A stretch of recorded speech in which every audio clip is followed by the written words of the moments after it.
dans le prochain épisode d'Ici tout commence. Tessier perce à jour le dernier secret. Zachary compte partir en beauté. Théo a entre ses mains l'avenir de Lisandro et Anaïs. Attention, les paragraphes qui suivent contiennent des spoilers sur l'épisode d'Ici tout commence diffusé jeudi soir sur TF1. Si vous ne voulez rien savoir, ne lisez pas ce qui suit. Jeudi 30 mars dans Ici tout commence. Tessier découvre le dernier secret. Emmanuel parle à sa femme du secret d'Enzo auquel il est censé être lié.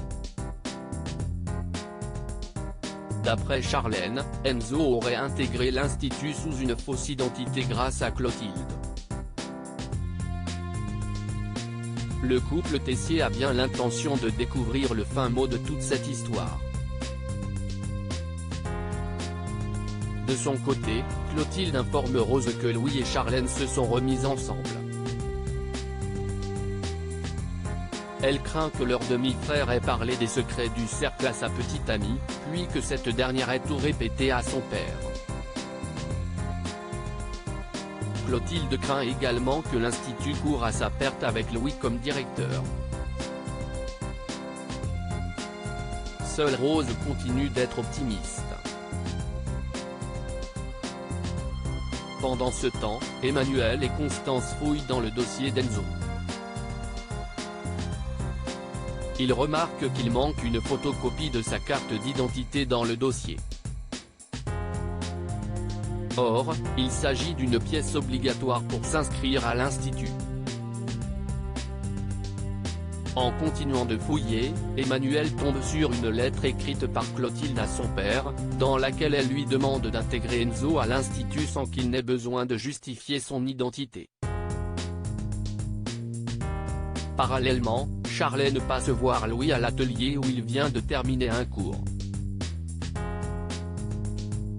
Elle lui confirme qu'elle a parlé à son père du secret d'Enzo car cela le concerne, mais elle assure avoir choisi le côté de Louis. Ce dernier n'est pas vraiment convaincu, d'autant qu'il accuse sa petite amie de lui avoir enlevé toutes ses chances d'être élu directeur. Dans le parc de l'Institut, Tessier confronte Enzo avec la lettre de Clotilde. Il menace de dénoncer l'étudiant à la police s'il ne dit rien. Enzo lui raconte donc toute son histoire, ainsi que son vrai prénom. Après avoir quitté son quartier, il a travaillé à la plonge dans un restaurant d'Auguste Armand. C'est là qu'il a rencontré Clotilde. En voyant son potentiel, elle l'a convaincu de passer le concours de l'institut sous une fausse identité. Enzo a évidemment accepté. En échange, il devait déposer une enveloppe chez Tessier. À l'époque, il ignorait qui il était. Face à ce récit, Emmanuel fait aussitôt le lien avec la cocaïne qui a été retrouvée chez lui il y a 5 ans. À l'atelier, Rose, Clotilde, Louis et Axel partagent un apéro ensemble et discutent des prochaines élections. Les sœurs Armand confient à Axel qu'elles vont voter pour lui. Ce dernier annonce qu'il préfère s'abstenir, vis-à-vis de son oncle. Au même moment, ce dernier débarque pour parler en tête-à-tête avec Clotilde. Emmanuel la confronte à propos de la cocaïne et des conséquences que toute cette histoire a eues. Clotilde explique qu'elle n'a pas réfléchi. Comme Emmanuel venait de fermer le cercle qu'elle avait mis des années à créer, elle a simplement cherché à se venger. Mais elle affirme le regretter amèrement aujourd'hui. Emmanuel ne veut rien entendre. À ses yeux, Clotilde mérite la prison. Zachary veut partir en beauté depuis son licenciement. Zachary a du mal à passer à autre chose, bien qu'il promette à Laetitia de chercher bientôt du travail. Elle lui parle notamment d'une annonce pour un poste de chef pâtissier dans un restaurant 2 étoiles à Nîmes. Mais Zachary estime que c'est trop loin. Laetitia avoue ensuite à sa fille qu'elle ne sait plus quoi faire pour aider son compagnon.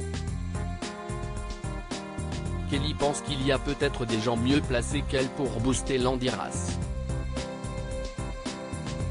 Dans l'après-midi, Zachary reçoit ainsi la visite de Mehdi, qui vient prendre de ses nouvelles.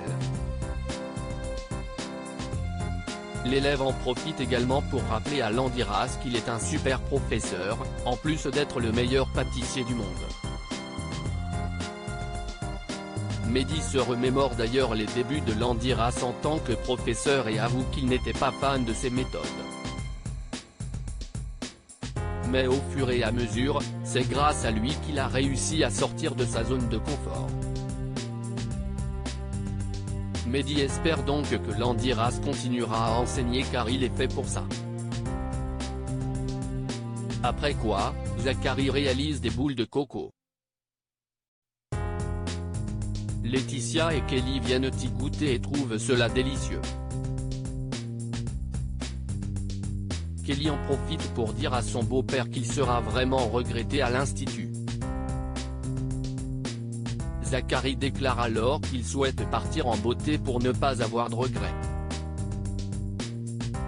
Il retrouve donc Kelly, Lionel et Laetitia dans le parc de l'institut pour une mission secrète. Il confie à Kelly une liste d'ingrédients qu'elle doit récupérer à l'Economa et dont il aura besoin. Lionel, quant à lui, va devoir récupérer du matériel de cuisine et l'apporter discrètement à l'atelier.